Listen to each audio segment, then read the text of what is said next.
Hey, what's up ladies and gentlemen? I hope you're having a great day. And if you have absolutely no idea who I am, you didn't watch the live stream takeover or the first video that I uploaded here on the official COD mobile channel, my name's Ferg. I'm pretty much a COD mobile fanatic with over 4 channels based around the game. And I want to give a huge shout out to Call of Duty Mobile for bringing me back on the official YouTube channel to go on another adventure with you guys. Today, we're going to be tackling Alcatraz, the brand new Battle Royale map. I'm going to tell you guys how to win, how to get kills, where to land, and overall tips and tricks about this map. So let's talk about landing spots. So at the north region of the map, you can see there is Powerhouse, Model Industries, and New Industries. These places are pretty scarce with players, arguably the least populated in the entire map. So if you're looking to just grab a win, get a quick victory, this is a place where you want to drop because it won't be contested by a bunch of other opponents. With this, however, you'll also be getting no kills in comparison to other landing spots. Model Industries and New Industries pretty much resemble a factory with generators lying around and other factory equipment scattered everywhere. There's tons of places to grab good loot like a gun, armor, or even my favorite, the red dot site. Powerhouse, however, is a far larger building in terms of size, but similar in height to that of Model Industries. When you're landing, this will most likely be the highest populated area of the north section of the map, as it has a lot of different places to escape. People who are less confident in their landing abilities and their gunfight mastery will land here. Further south is Officers Club. With underground tunnels and dark corners, this place breeds camping shotgun users.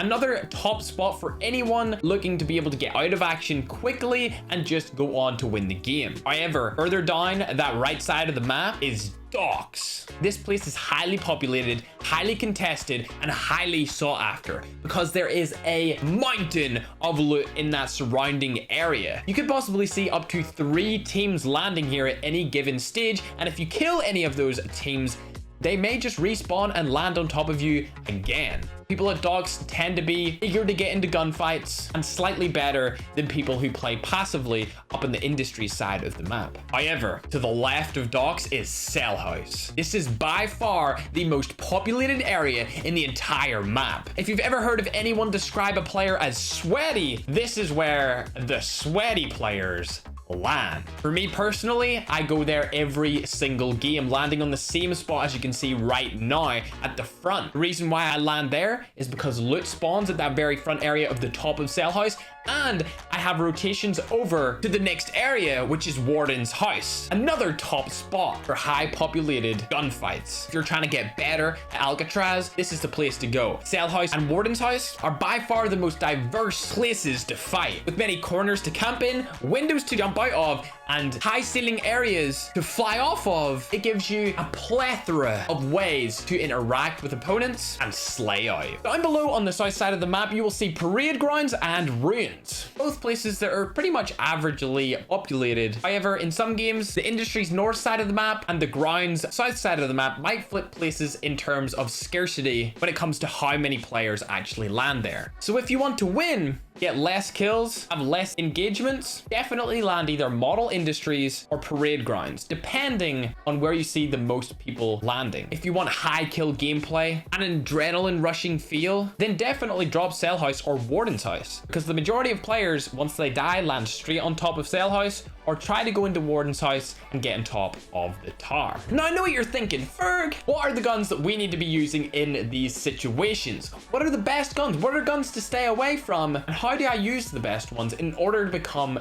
better? I've got you covered. So hands down, the best gun, the most versatile weapon in the entirety of Alcatraz to use is by far the AK-47. With its high damage, great fire rate, and easy to use recoil, it will allow you to beam people across map, take fights with the craziest of SMGs close range, and also handle your opponent's medium range. If you talk to any professional players, they will tell you that the AK-47 is the best weapon, not only in Alcatraz, but in Battle Royale's entire sector of Call of Duty Mobile. An honorable mention, however, to the GOAT gun to beat inside of this map is the AK-117. Again, highly versatile, has a better fire rate than the AK-47, but the damage is a little bit less. You'll find yourself hitting your opponents maybe one extra shot, but that fire rate will definitely come in handy if you miss any of those shots in the first place. Top picks for best weapons in this mode are also the KRM for close range engagements, a great secondary weapon to go along with your AKs, or the HG40 and the QQ9, both superb secondary close range firing weapons. One other shotgun that you may find yourself needing to use will be the Echo, the semi-fire beam machine. This thing will decimate all players close range, taking less skill to use than the KRM as it shoots faster and allows more pellets to be driven directly into the skull of your opponents quicker. It is one of the most used weapons for close range inside of Alcatraz. Beware, even if you have level 3 armor, this still might absolutely destroy you. So if you hear that shot of the Echo anywhere close to you, just try and run away. Or if you're feeling confident, take the fight and let me know how it goes in the comment section down below. However, if you find yourself feeling sniperish, be sure to pick up that Locust, as it deals damage inside of the Alcatraz arena. Also, supply drops drop regularly throughout the entire match, so if you have a loadout that you really want to use and you're not feeling like any of these particular guns that I've just named are your playstyle, then be sure to hop over to that drop, pick up your loadout, and dominate Alcatraz. A small tip for any newbies out there would be, when you're landing in, make sure to check around to see what landing spots have orange letters. That will let you know if there is some high level loot over in that area, such as level 3 armor, adrenalines, a great variety of weapons, and much more. This will greatly help you get loot faster, and if you're trying to get kills and not just wins, this may help you a lot. One particular tactic in order to survive is patrol an area, a certain radius around the map that you can call your own. What I like to do in Cell House is patrol the top roof where I land